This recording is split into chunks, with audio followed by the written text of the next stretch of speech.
being around with people who are red hot keeps the fire burning. Kanunay kang kuyog sa mga tao nga red hot. Dito mga taong init og ulo. Kundili mga tao nga grabe kadasig sa pag-alagad sa Ginoo. Ingon ang Mexican nga panultihon, tell me who's your friend and I will tell you who you are. So kung kuyog nimo ang kawatan, posible kawatan pud kapag abot sa panahon. Kung kuyog nimo ang drug user, posible pag abot sa panahon, drug user pud ka. Kung kuyog nimo ang kanang init og ulo, pag abot sa panahon, init ang pagkag-ulo kay taga Sumpagay? Ha? Sugusun mo. Tinong basay, tinong kabay. Ha? So, tagdan pud ka.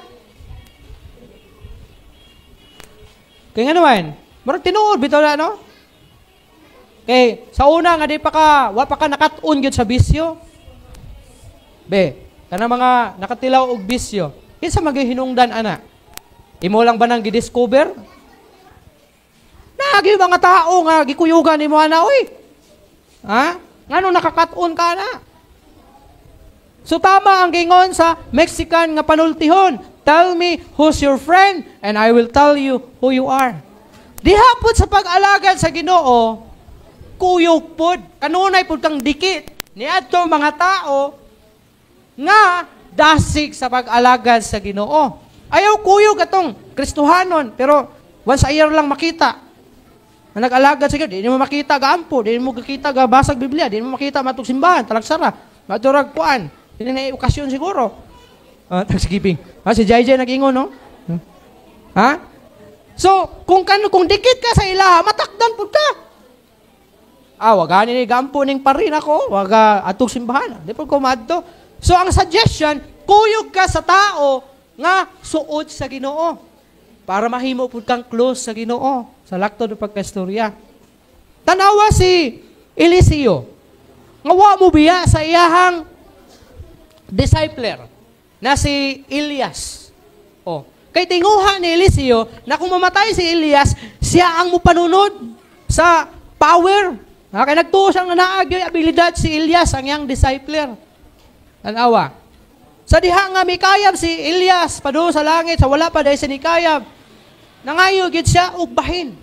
That's why siya ang nahimong next in line kay Elijah. Kay kung nikuyog to siya sa balasubas at itong panahon na, adi gid to mahimong propeta si Eliseo, mahimo itong balasubas po. Kaya depende man na sa imong ginakuyugan. Mao nakita na mga Kristohanon, kanunay gyud dikit sa mga tao nga close sa Ginoo. Kaya kung dili ka mo dikit sa ila, ug mo dikit ka sa diliingon nimo, patay kang bata ka. Disgrasya may tabo nimo.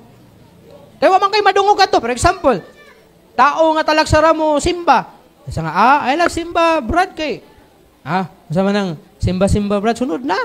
Perminti man ang simba, talagsara man ning laag na to. Ikaw karon kay dikit man ka sa ilaha. Mao gyud. Bitaw pud no. So kinahanglan makigdikit ka sa mga ginatawag red hot aron nga pabilin ka nga baga kayo sa imong pag-alagad sa Ginoo. Kabasig nahibulong ka ba? Kani adto dasig man kay ko, basig lahi ang imong gikuyogan, mong naluya ka. Basig nakabarkada ka og wala gyud nagakayo. Kundili ka ice pa sa kabugnaw. Mao nang naluya pud kag apil. So mo na surround yourself with people nga diin init og nagakayo sa pag-alagad sa Ginoo.